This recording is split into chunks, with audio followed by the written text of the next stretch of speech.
Hey there, Matt here again, and thanks for joining me on another video.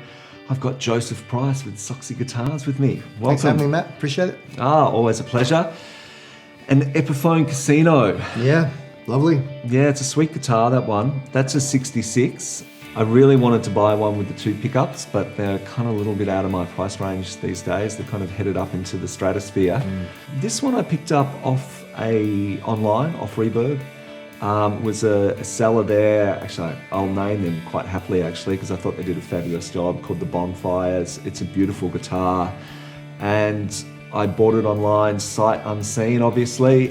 What I liked about it was, I'm a huge John Lennon fan. It kind of reminded me of when he sanded back his Casino to the natural finish. That actually is, I think they call that the T Sunburst, but it's just faded back, that one. And it's just a really sweet guitar. Yeah, it sure is. Maybe we'll go through some of the features of this particular one. It's got the walnut mahogany stain. So I think for a long time, in fact, I think Gibson back to them with their acoustic range, they would fill the wood, like a paste wood filler, and stain it at the same time. It's got a really lovely pattern grey mahogany neck, which is just an old furniture term, which means exceptional quality, straight, no run out. This particular one doesn't have a headstock break. We should probably talk about that, because if you get a guitar online with a headstock break, it inevitably lowers the value of that guitar. It's very rare to find an old Gibson without a headstock break, but it doesn't mean that you shouldn't think about buying that guitar. A headstock break done correctly with the right glue by an experienced professional can be as strong, if not stronger, than it was beforehand. It's kind of a one-shot deal.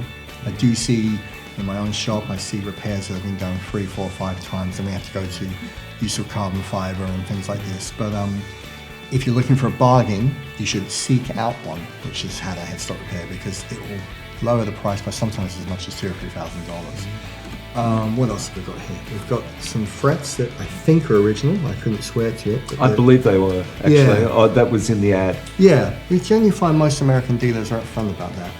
And you've got the mother of pearl inlays. Quite often, they've been reset, actually. Yeah, and that needs doing. That's not uncommon. And obviously the centerpiece right here, it's got this beautiful P90. And for my ears, there are some great pickup makers out there. You know, like Jason Lawler, bare knuckle pickups, the single Duncan Antiquity range. But there's something about an old Gibson P90 that I'm just not sure can be replicated. That is an extraordinary pickup. Yeah. And I've got other guitars with P90s in it, and nothing sounds like that guitar. It is hot and sweet.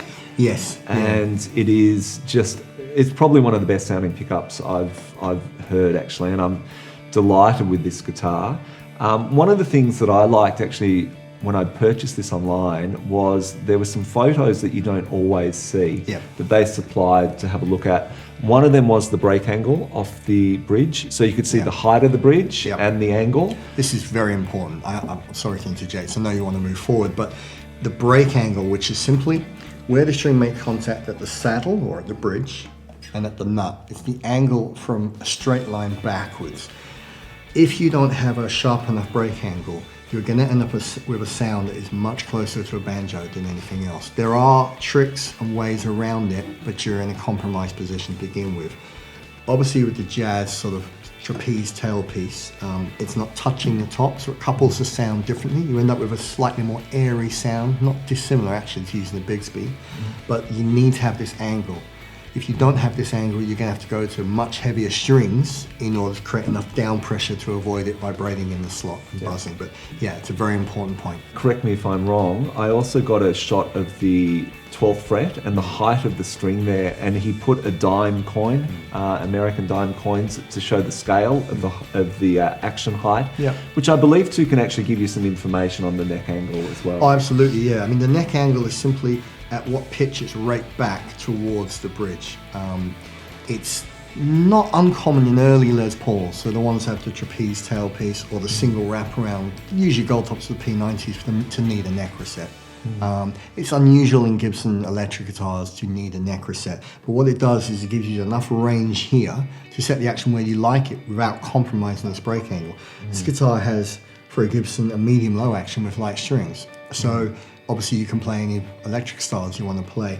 We were talking about it off camera earlier, and I think for me, what I would love to try I'm a terrible slide player, but we could jack this right up and finger pick some slide licks here, because obviously the hollow body gives you that nod to feedback very quickly. But as you say, there's a certain sweetness to a vintage P90 that is very hard to replicate. And I guess too, if people are looking to buy one of these, I mean, I love the Epiphone Casino. I'm kind of Beatles nut and a Lennon nut. So that, what I've noticed with the 60s ones is, of course, the Epiphones are more expensive than the 330s, the Gibsons. So probably if you're looking for that guitar purely for the sound, the Gibsons are slightly better value, actually. Yeah, you find with vintage gear, it's ebbed and flowed over the years, and I no longer consider myself an expert in that area. But the association with a heritage player, whether it's Jimmy Page or Gary Moore or Clapton or, you know, Angus Young, a particular year, a particular model, especially if they've played that model for a significant part of their career, that's going to drive the price up.